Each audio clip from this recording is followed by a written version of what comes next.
Hi good morning ಎಲ್ಲರಿಗೂ. ನಾನಿವತ್ತು ಬೆಳಗ್ಗೆ ನಾಷ್ಟಕ್ಕೆ ಹೆಸರು ಕಾಳಿನ ದೋಸೆನ ಬೆಣ್ಣೆ ಹಾಕ್ಬಿಟ್ಟು ನಮ್ಮ ಹಸ್ಬೆಂಡ್ಗೆ ರೆಡಿ ಮಾಡ್ತಾಯಿದ್ದೀನಿ. ನೋಡಿ, ಈಗ ಇದು ಮಾತ್ರ ತುಂಬಾ ಟೇಸ್ಟಿಯಾಗಿತ್ತು. ಅವರು ಟಿಫನ್ ಮಾಡ್ಕೊಂಡ್ಬಿಟ್ಟು ಶಾಪ್ ಕಡೆ ಹೊರಟರು.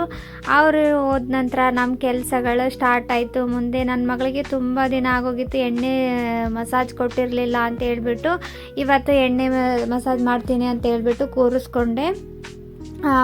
ವಾರಕ್ಕೊಮ್ಮೆ ಈ ಥರ ಮಕ್ಕಳಿಗೆ ಚೆನ್ನಾಗಿ ಎಣ್ಣೆ ಮಸಾಜ್ ಮಾಡೋದ್ರಿಂದ ತಲೆನೂ ತಂಪಾಗಿರುತ್ತೆ, ಹಾಗೆ ಏರ್ಸ್ ಕೂಡ ತುಂಬ ಚೆನ್ನಾಗಿ ಗ್ರೋತ್ ಆಗುತ್ತೆ. ಈ ರೀತಿಯಾಗಿ ಮಸಾಜ್ ನೋಡಿ, ಈಗ ಮಾಡ್ತಾ ಇದ್ದೀನಲ್ಲ, ಈ ರೀತಿಯಾಗಿ ಮಾಡಿದರೆ ಬ್ಲಡ್ ಸರ್ಕ್ಯುಲೇಷನ್ ಚೆನ್ನಾಗಾಗುತ್ತೆ, ಕೂದಲು ಕೂಡ ಚೆನ್ನಾಗಿ ಬೆಳೆಯುತ್ತೆ. ಬಾಚಣಿಕೆಯಿಂದ ಈ ರೀತಿಯಾಗಿ ಒಂದು 2 ರಿಂದ 3 ನಿಮಿಷ ಚೆನ್ನಾಗಿ ಬಾಚಬೇಕು.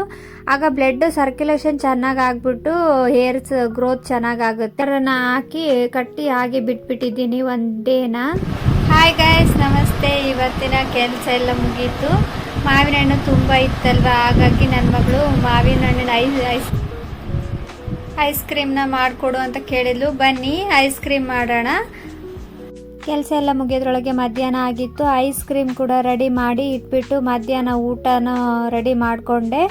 ಅದಾದ ನಂತರ ನಮ್ಮ ಹಸ್ಬೆಂಡ್ ಬಂದು ಶಾಪಿಂದ ಮಧ್ಯಾಹ್ನ ಊಟನೂ ಮಾಡಿದ್ರು. ಅದು ಐಸ್ ಕ್ರೀಮ್ ಆಗಲಿಕ್ಕೆ ಬಿಟ್ಟಿದ್ವಿ, ಅದು 12 ಅವರ್ಸ್ ಆಗಬೇಕಲ್ಲ, ಹಾಗಾಗಿ ನಾನು ನಿಮಗೆ ಇದು ಐಸ್ ಕ್ರೀಮ್ ಆಗಿದ್ಮೇಲೆ ನೆಕ್ಸ್ಟ್ ಡೇ ತೋರಿಸ್ತೀನಿ ಬೇಕು ಅಂತ ಅಂದರೆ.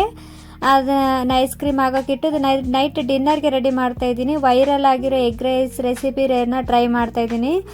ತುಂಬಾ ಚೆನ್ನಾಗಿತ್ತು. ನೋಡಿ, ಏನೂ ಇಲ್ಲ, ಸಿಂಪಲ್ಲು 2 ಗಡ್ಡೆ ಬೆಳ್ಳುಳ್ಳಿ, ಆನಂತರ ಖಾರದ ಪುಡಿ, ಉಪ್ಪನ್ನ ಹಾಕ್ಬಿಟ್ಟು ಚೆನ್ನಾಗಿ ಜಜ್ಕೊಂಡು ತಗೊಂಡಿದ್ದೀನಿ. ನೋಡಿ, ಒಂದು 2 ರಿಂದ 3 ಸ್ಪೂನ್ ಆಗಿದೆ ಇದು.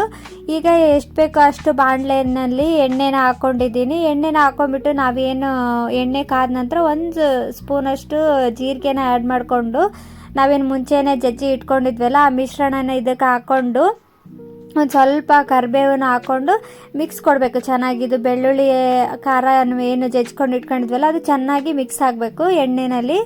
ಆ ರೀತಿಯಾಗಿ ಮಾಡ್ಕೋಬೇಕು. ಅಡುಗೆ ಬರದೇ ಇರೋರು ಕೂಡ ಎಷ್ಟು ಈಸಿಯಾಗಿ ಮಾಡ್ಬೋದು ಅಂತ ನೀವು ಒಂದು ಸಾರಿ ಟ್ರೈ ಮಾಡಿ, ಪಕ್ಕ ಫಿದಾಗೋಕ್ಕಿರ. ಬ್ಯಾಚುಲರ್ಸ್ಗಂತೂ ತುಂಬಾ ಈಸಿ, ತುಂಬಾ ಕ್ವಿಕ್ಕಾಗಿ ಆಗೋಗುತ್ತೆ. ನಾನಿಲ್ಲಿ ಅದು ರೆಡಿ ಆಯ್ತಲ್ಲ, ಈಗ 4 ಮೊಟ್ಟೆನ ಒಡೆದ್ಬಿಟ್ಟು ಸೇರಿಸ್ಕೊಂಡಿದ್ದೀನಿ.